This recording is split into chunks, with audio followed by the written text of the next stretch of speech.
Former two-time All-American player at West Chester University and a six-year member of the U.S. national team, Tracey Griesbaum was coach for Iowa's field hockey team. With a description of most successful at the school, she has 169 wins in 14 seasons. She posted 12 winning seasons and made 6 appearances in the NCAA tournament, including a trip to the 2008 Final Four. On August 4th, Tracey Griesbaum was fired from her position as Iowa's field hockey coach. With no reason for her termination, questions derived. It was said by multiple players that they were verbally abused by Coach Griesbaum. Athletic Director of Iowa Gary Barta went in depth with investigation, but no evidence was found. He announced she had not violated any university policy and was to remain head coach. He sent out an email stating, "My goal is to move forward and make a good program even stronger." The impression was given they were all to move forward together. 2 weeks later, on August 4th, she was fired. In a time span of 2 weeks, something had changed, but no one seemed to know what. Lisa Silikaya, assistant coach for 14 seasons, took over as head coach. A question to be answered is, what problem could be so big that Griesbaum's assistant took over the team? Following the discontinuation of Griesbaum, Gary Barta sent out an email to all field hockey athletes stating the ending of Coach Griesbaum. He mentions how successful she was as a coach at Iowa, stating the positiveness of Griesbaum and resulting in being fired risked confusion within the team. Following a Facebook page labeled "Reinstate Tracey Griesbaum as University of Iowa field hockey coach" was created, which now has over 1,700 likes. Along with the Facebook page, Twitter was filled with messages in support of Griesbaum. Social media wasn't the only thing supporting Tracey.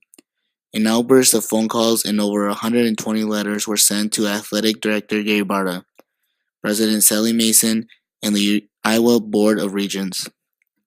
Additionally, athletic trainer assigned to the Iowa field hockey program, Faith Thompson, resigned from her position.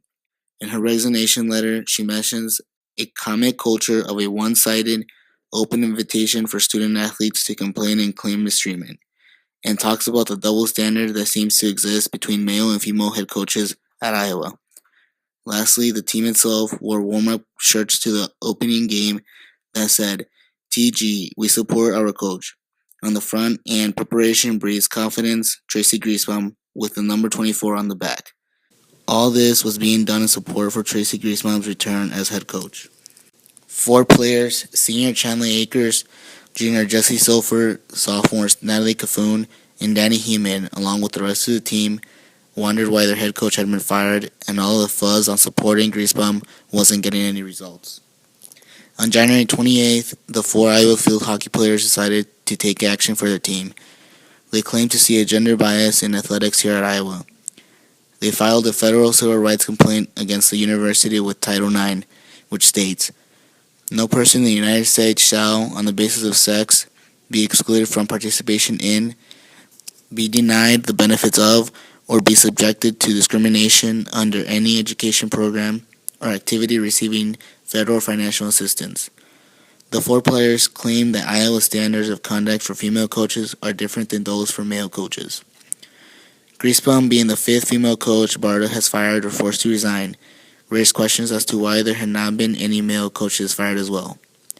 Therefore, the complaint cited a double standard between male and female coaches at Iowa. This is said because in 2011, Kirk Ferentz put 13 male football players in the hospital.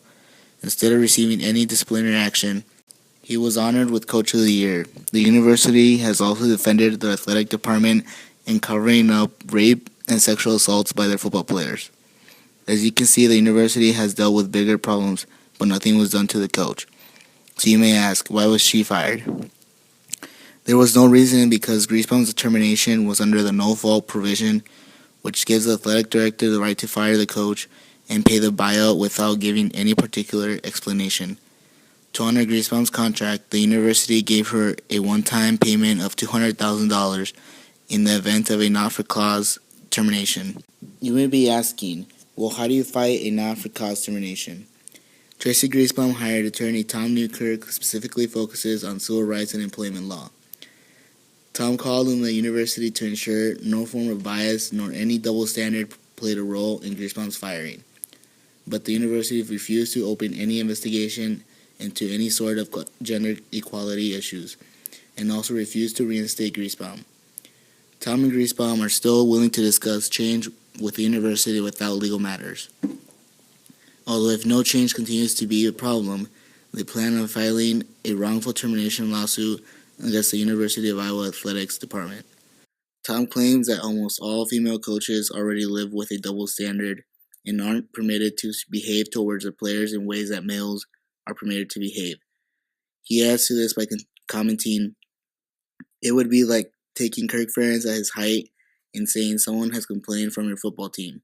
We're canceling your contract, you're out of here. Can you possibly imagine the school doing that?" That is Griesbaum's argument, which is that this case is simply a gender bias and double standard problem that needs to be fixed with Iowa's athletic department and the university overall, which in this case has yet to be solved.